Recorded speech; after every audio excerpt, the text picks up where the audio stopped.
1 cup கோதுமை மாவும் 3 முட்டையும் இருந்தால் காலையில் பிரேக்ஃபாஸ்ட் ரெடிங்க. ஈவினிங் ஸ்நாக்ஸாகவும் பண்ணலாம், நைட்டு டின்னருக்கும் பண்ணலாம். எல்லாருமே விரும்பி சாப்பிடுவாங்க. குழந்தைகளுக்கு இந்த மாதிரி லஞ்சுக்கு பண்ணி கொடுத்து விடுங்க. வாங்க இதை எப்படி பண்ணுறதுன்னு பார்க்கலாம். சூப்பராக இருக்குங்க டேஸ்ட் வந்து.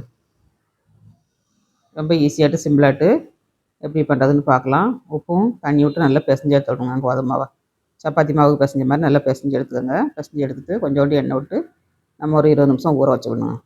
நல்லா ஊறிடுச்சு. இதை நம்ம தேய்ச்சி எடுத்துக்கிடலாம். சின்ன சின்ன உருண்டையாக நம்ம உருட்டி எடுத்துகிட்டு நம்ம தேய்ச்சி எடுத்துக்கணுங்க.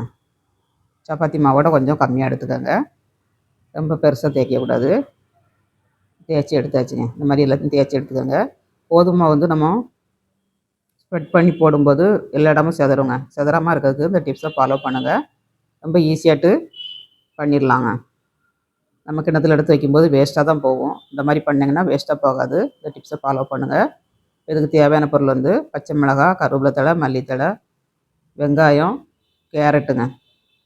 எல்லாத்தையும் கட் பண்ணி போட்டுக்கோங்க. ஜீரக பொடி, பெப்பர் பொடி, மஞ்சள் தூள், உப்பு போட்டு நல்லா மிக்ஸ் பண்ணிக்கோங்க. மிக்ஸ் பண்ணிவிட்டு நம்ம தோசை தவா அடுப்பில் வச்சுட்டு நம்ம முட்டையை கோரி ஊற்றணுங்க. அடித்து வச்சுருக்க முட்டையை கோரி ஊற்றிட்டு இந்த மாதிரி சமோசா மாதிரி மடக்கிக்கோங்க. நம்ம எதுவுமே ஒட்டாண்டா அதுவாக தானாக ஒட்டிக்கிடும். இந்த மாதிரி தோசை தவாவில் போட்டு பெரட்டி பெரட்டி எடுத்திங்கன்னா ரொம்ப ஈஸியாக பண்ணி எடுத்துடலாங்க. அட்டகாசமாக இருக்கும் டேஸ்ட்டு. இந்த மாதிரி நீங்களும் வீட்டில் ட்ரை பண்ணுங்கள். சைட்லலாம் வேகலைன்னா இந்த மாதிரி பிடிங்க, சட்னி வந்துடுங்க. சூப்பராக பிரேக்ஃபாஸ்ட் பண்ணியாச்சு. எவ்வளோ எம்மியாக இருக்குது பாருங்கள் பார்க்கையிலே. வீடியோ பிடிச்சிருந்தால் லைக் பண்ணுங்கள். ஸ்டவ்வோடு சமைக்கும்போது அன்போடு சமைக்கிறோங்க. அன்போடு சமைச்சிங்கன்னா சுமாராக இருக்க சாப்பாடு கூட சூப்பராக இருக்குங்க. கரெக்டு தானே? வீடியோ பிடிச்சிருந்தால் லைக் பண்ணுங்கள். பாய்.